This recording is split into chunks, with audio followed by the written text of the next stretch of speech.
physios, I welcome you all to our channel Physio Vidyapit. Okay, so now we are going to start a new topic which is ultraviolet radiation. As the IR radiation, it is again one of the very important question. Frequently they are asked in the Viva as well as theory examination. Okay, there are a lot of things to remember in this particular topic. As compared to IR, it is quite long, but believe me, I will make each and everything simple for you to memorize it perfectly. So my name is Vijay Kumar and let's start the topic. Ultraviolet radiation. Okay, we will start from basic. It is an electromagnetic energy. Yes, you know, because it is a part of electromagnetic spectrum which is invisible to human eye. We cannot see it. Frequency.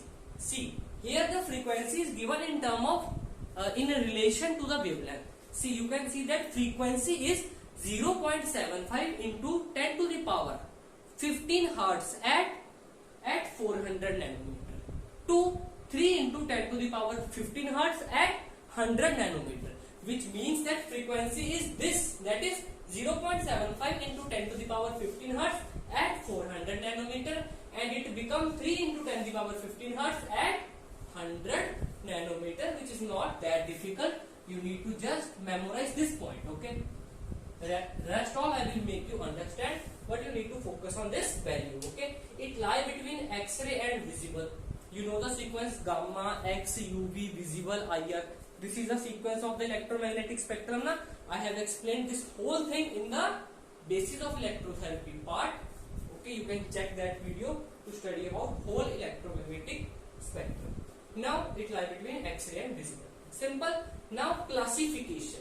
Okay, UV, A, B and C. These are the three types: A, B, C.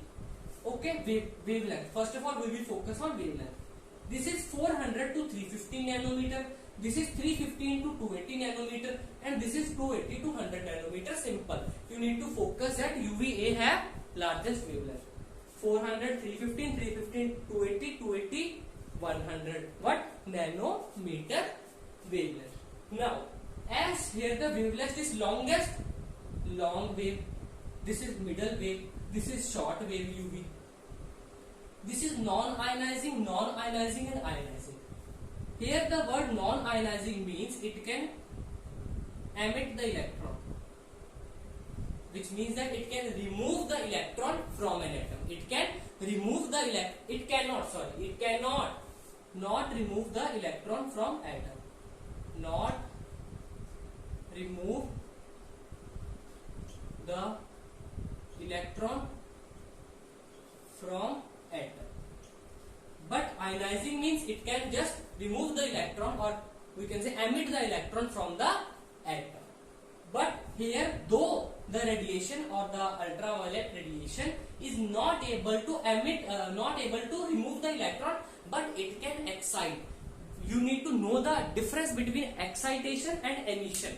Excitation means electron has jumped from one level to another level, while emission means the electron has left out, or it is removed from the atom. So ionizing radiation can remove the electron, and this can excite the electron. Okay, and this produces fluorescence, this produces the maximum skin erythema, and then it is germi-cell. Okay, so this is about the classification of UVR, and here UVA is near UV, B is middle, and C is far UV. Okay, and now we are having three important points. UV do not produce heating, that is, it produces the physiological effect by non-thermal mechanism. Okay, so here is a non-thermal mechanism. Most significant source is sun, which give the broad spectrum UV, which means all these three are coming. A, B and C is coming from sun, from which C is filtered by the ozone. Okay, ozone do not allow the UVC to reach to the earth, while A and B reach to the earth.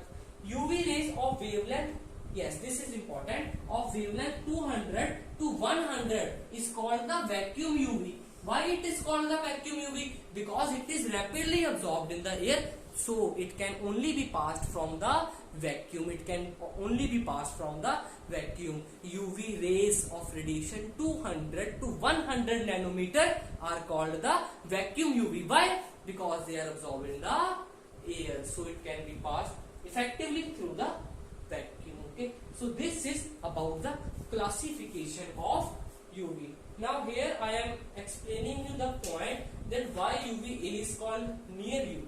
Okay, I will erase this point. Yes, this is sufficient. As you know, what is the electromagnetic spectrum? Gamma rays, X-rays, UV rays, visible rays, IR rays. Simple. And when we move from here to here, wavelength increase. So this will be at maximum wavelength. Okay. Now UV is three type: 1, 2, 3. UVA, UVB, UVC. A is 400 to 350. 400 to 350.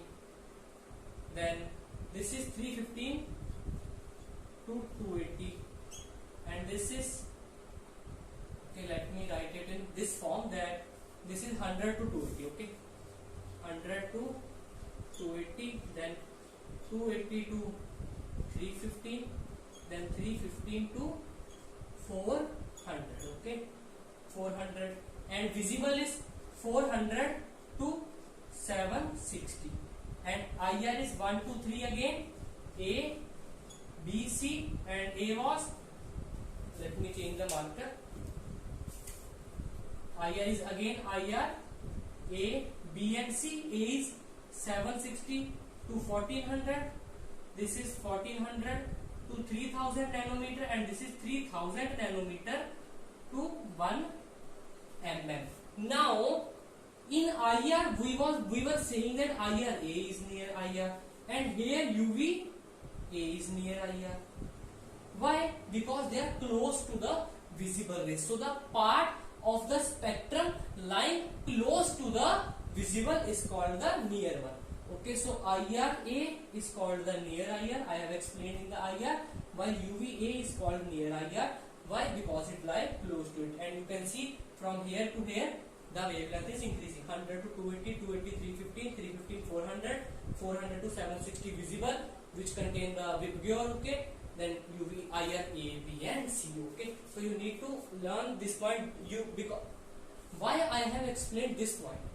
It was to explain that some people think that longer wavelength, shorter wavelength means near IR, and longer wavelength means far IR. Okay, why? Because you can see here up from these three, this is the shortest wavelength, which is called near one, and here it is the longest wavelength, which is near. Because it do not depend upon wavelength, it depends upon the closeness to the visible. Okay, that how near it is lying to the visible spectrum. Okay, so this is about the classification, and you need to memorize this point again. 200 to 100 is called vacuum UV. Okay, then production. Okay, I will explain the general production here, and in next video we will study about individual lamps. Production of UVR. It can be produced artificially. Okay, we will produce it artificially. How? By passing electric current through gas. We will take a gas and pass electric current through it. Which gas? Which is usually vaporized mercury. This is important by your question, as gas do not conduct the electricity at normal pressure. But when we take it at low pressure and high temperature, okay, LPHT, they do so. Means when the gas is taken at low pressure and high temperature, they conduct the electric current. For the lamp containing vaporized mercury at atmospheric pressure, okay, when we take the vaporized mercury gas at atmospheric pressure, which is the medium pressure mercury vapor lamp, the radiation is emitted. Because atmospheric pressure is also a low pressure, na? It is not high. So for the lamp containing vaporized mercury at atmospheric pressure, that is medium pressure mercury vapor lamp, radiation is emitted at different wavelength. Okay, A, B and C are emitted due to the passage of current. So now you will ask that I have passed the current from gas And how the UV is produced, you need to understand it. Due to the passage of current, mercury atom get excited. Mercury atom have electrons now, yes, and when I will pass the current from it, its electron will be excited. Okay, that is, it will absorb the energy and reach to higher level. For example, I will draw, this is an atom. Okay, here is the electron. This is the electron of mercury, Hg. This is mercury atom.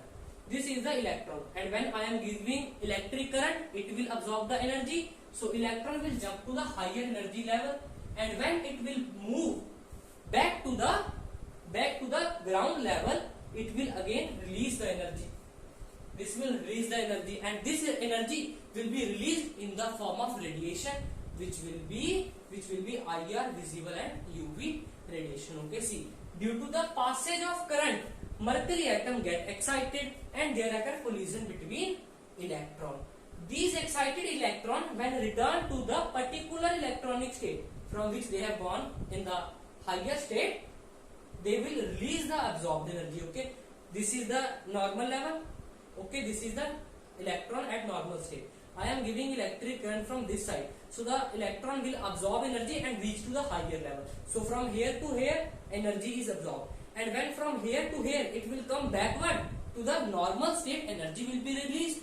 It is in the form of radiation, that is UV is emitted. Okay, and there are two type of lamps, mercury vapor lamp and fluorescent tube, which I will explain you in the next video. This is sufficient for the, we can say, introductory part or the initial part of the ultraviolet radiation, in which we have studied about introduction, classification, which is very important.